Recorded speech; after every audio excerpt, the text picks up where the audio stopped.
Hello student, this is Palla Darbari, your host, and you're watching Palla Darbari classes. In this video, we will discuss Macroeconomics Class 12th, Determination of Income and Employment, Chapter 3, Volume 5.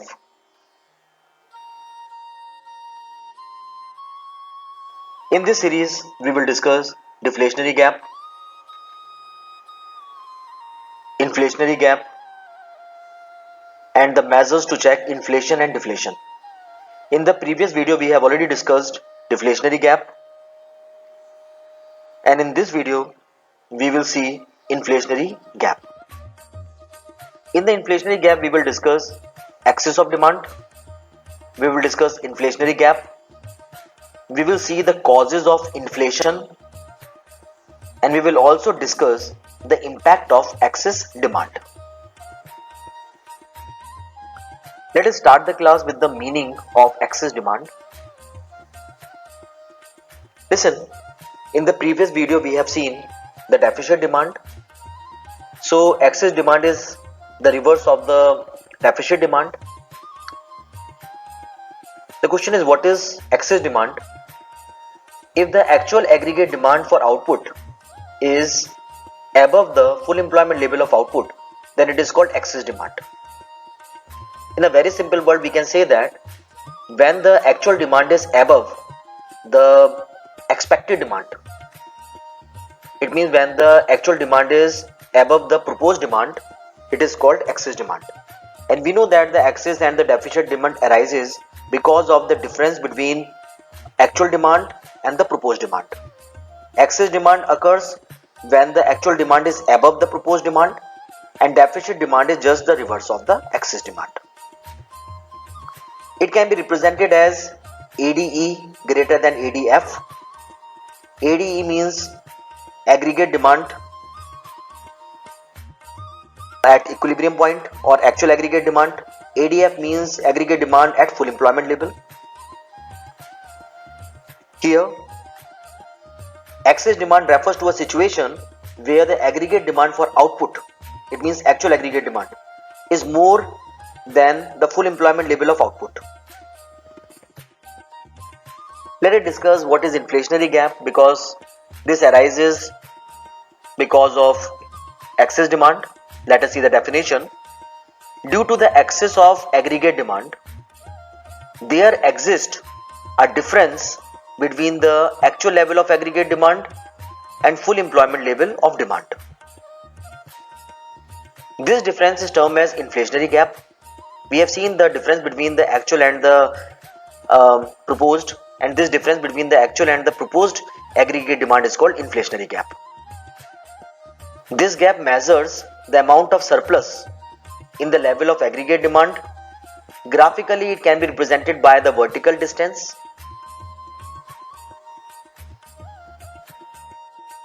Try to see it in the graph. This 45-degree line represents aggregate supply. E is the full employment level of aggregate demand. It means this is the aggregate demand, this is the demand which the producer had presumed and accordingly had made all the arrangement, arranged the machineries, hired the people. So this is the full employment level. This is the actual aggregate demand. Here we have seen that the actual aggregate, proposed aggregate demand is less, and the actual aggregate demand is above the proposed aggregate demand. So actual aggregate demand is F by Y and the proposed aggregate demand is EY, and we have seen that the actual is more and the proposed is less. So the difference between the two is called inflationary gap. It is being represented by the vertical line, that is FE. This aggregate demand, actual aggregate demand, will establish the equilibrium point, that is E dash, and because of which the income increases, output has to be increased to OY dash level. Now let us see. In the figure, DF and the AS represent the aggregate demand curve and aggregate supply curve representing the economy at the full employment level at point E, where ADF intersect AS curve that we have already discussed. At this equilibrium point, OY represents full employment level. This OY represents full employment level. At the point E, EY is the aggregate demand at the full employment level of output. Let us suppose that the actual aggregate demand for output is Fy. This is the actual aggregate demand, which is higher than the proposed aggregate demand EY. This implies that the actual aggregate demand output by the economy is more than the potential, and the economy is facing surplus demand. What is the surplus demand? That is EF. So this surplus demand represents the situation of the inflationary gap, that is FE. Now let us discuss the causes of inflationary gap. The first cause behind the inflationary gap is rise in one or more components of aggregate demand. We know that the aggregate demand is having four components. The first one is demand made by the household. If there is an increase in the private consumption expenditure, the aggregate demand will increase. We know that the demand is also being made by the firm. If there is an increase in the private investment expenditure, aggregate demand will increase. The demand is also being made by the government. If there is an increase in the government expenditure, aggregate demand will increase. We know that the demand is also being made by the rest of the world. If there is rise in net export, the aggregate demand will increase. So these are the reasons which is responsible for the increase in aggregate demand. Another reason is fall in tax rate. If the government reduces the tax rate, when the government decreases the tax rate, the household will be in the position to save the income. So with the fall in the tax rate, the disposable income will increase, and the people will use the disposable income to increase the demand. So this is one of the reason behind the inflationary gap. The next reason is rise in the money supply. A rise in the money supply by the central bank through various measures such as fall in the bank rate, selling securities in the open market, etc., has a favorable effect on the aggregate demand. The next is rise in the black money. Listen, black money is the money on which tax is not being paid. So because of the black money, the purchasing power of the people increase, and if the purchasing power of the people increase, the aggregate demand automatically increases. Let us see what is being written over here. If the level of the black money rises, then the excess purchasing power of the people increase, and thereby raises the aggregate demand. Now let us see the consequences of inflationary gap. As we know that excess demand results in inflationary gap. Listen, when the demand is more, if the demand is above the full employment level, what happens? It pushes an economy to operate at an equilibrium which is above the full employment level. As a result of excess demand, the economy experiences inflationary pressure. The situation is how the economy is facing inflationary pressure. Remember one thing, above the full employment level, the production cannot be increased. Since the production cannot be increased, it means that the competition among the consumer will automatically increase, and the price of the commodity increases, and this is called demand pull inflation. And this inflation, because of the demand, is called demand pull inflation. Clear? Now let us see what is being written over here.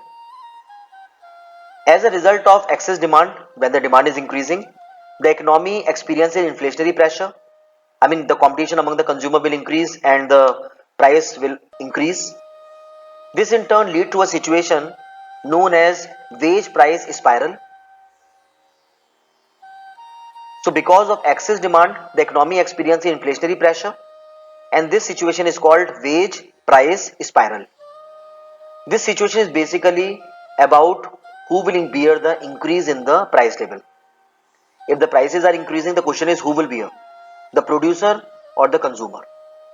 Will the producer try to pass on the increased price to the consumer in the form of increased prices? On the other hand, the labor and the trader union will begin to bargain to raise their wages. Consequently, the cost of production of output increases. Because of inflation, what is happening? The trade union and the labor are pressurizing the producer to to increase their wages, because of which what happens, the cost of the production automatically increases. This increased cost of production forces the producer to pass this increased price to the consumers and so on. Hence, consequently, the inflationary gap such can be summarized in a flowchart.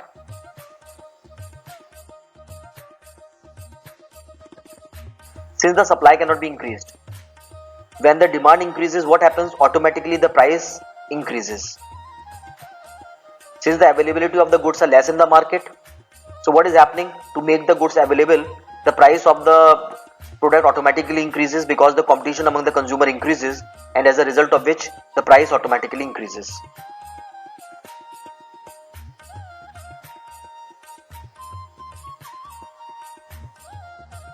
Now let us see the impact of excess demand.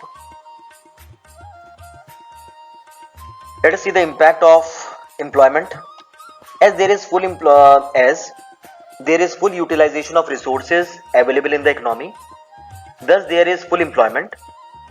Hence, excess demand does not lead to any increase in the level of employment. In short, we can say in this case of excess demand, the employment cannot be increased. Next, let us see impact on output.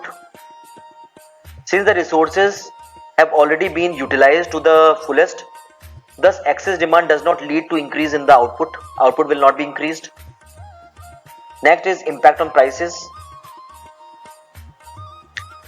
As output and the employment cannot be changed, so ultimate pressure is on price. Price lead to rise as competition among the buyer, which will be the responsible factor for increasing the price. So in the case of excess demand, only there is a increase in price. The employment will not be generated, output will not be increased, only the price of the product will be increased.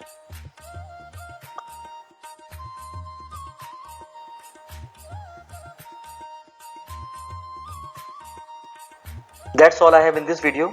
Thanks for watching. God bless you all. Dear subscribers, if you have not subscribed my channel, please subscribe the channel.